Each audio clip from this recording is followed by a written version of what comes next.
Bonsoir Patrick. Bonsoir. J'ai été très surpris de voir ce film. C'est la première fois que j'ai été introduit à ton univers en tant que comédien. Et j'ai un peu lu déjà sur ce que tu fais. L'objectif de cet entretien, et nous avons créé une émission qu'on appelle Franco-Culture ici à New York pour les francophones et les francophiles qui vivent aux États-Unis. Alors, de peur de faire une présentation biaisée de ta personne et de ce que tu fais, je voudrais que ceux qui vont voir cette interview demain retiennent et qui est Patrick. Comment peux-tu nous faire une présentation de ta personne? Alors, je ne vais pas pouvoir t'aider beaucoup parce que je suis moi-même à la recherche de Patrick. Si je pouvais connaître quelqu'un qui peut m'expliquer qui est Patrick, je serais ravi de le rencontrer et il m'expliquerait qui est Patrick. Alors, je connais plein de gens qui me connaissent bien, qui pourraient te présenter à ma place et te dire qui est Patrick, mais pas moi. Alors, très bien. Alors, chers amis, et vous qui nous suivez en ce moment, je suis avec le comédien qui a été nommé par l'Express l'homme le plus comique du monde, et il est ici en tournée aux États-Unis. Alors parle-nous de ce pourquoi tu es là et quelle est l'actualité qui est liée à ton arrivée ici. Alors l'actualité, oui, là je peux t'aider. Tu t'es dit, il va m'embêter tout le long de l'interview, ce ne sera pas le cas. Non, mon actualité déjà c'était de présenter et d'assister à la projection du film de Colin Serrault, donc La Crise. J'ai pris énormément de plaisir, et puis d'autant plus émouvant que ma position est bonne, puisque tout le talent de ce film, c'est Colin Serrault.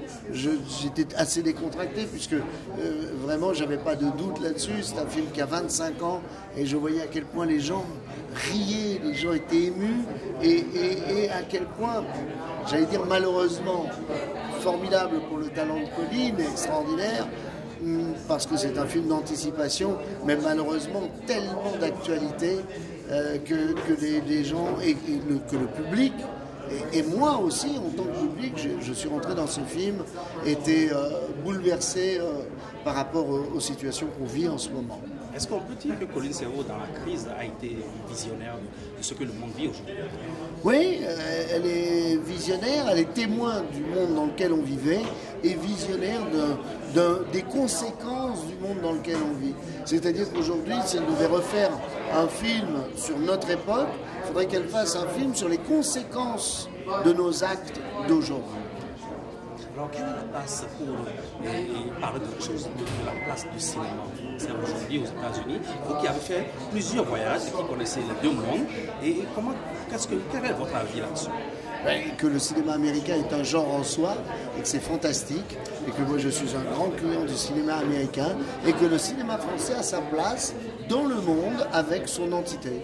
Et vraiment, grâce à ce système qui embête beaucoup les Américains d'ailleurs, on a un petit peu du Trump, je dirais, dans le cinéma français, puisqu'on est assez effectivement protecteur de notre cinéma. Et c'est pour ça qu'il existe encore.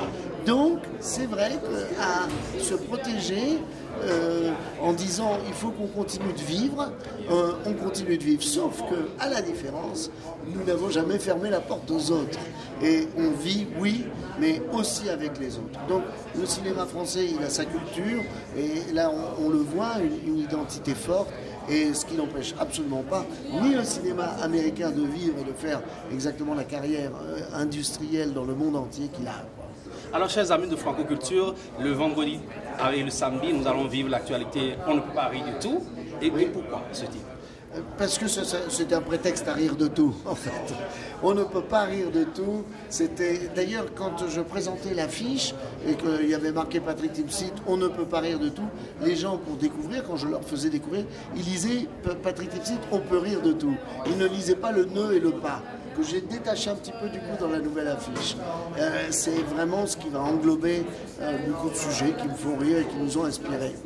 Merci d'avoir accordé cette interview. Et chers amis, vous qui nous suivez en ce moment, je vous dis, je suis avec la légende Patrick Smith, qui sera ici à l'Institut français de New York, au FIAF, le vendredi et le samedi. Et nous allons vivre cet événement exceptionnel de la comédie. Alors, rejoignez-nous, soyez des nôtres. L'extrait, je veux absolument l'entendre. Je veux le montrer à ma mère, ça. L'événement, vous l'avez dit, ça. Oui. Et puis, un petit compliment, j'ai vu ce rôle que vous avez joué dans La Crise. Ça m'a donné la chair de poule. Merci, je vous embrasse. Merci beaucoup. Voilà. Merci. Merci beaucoup.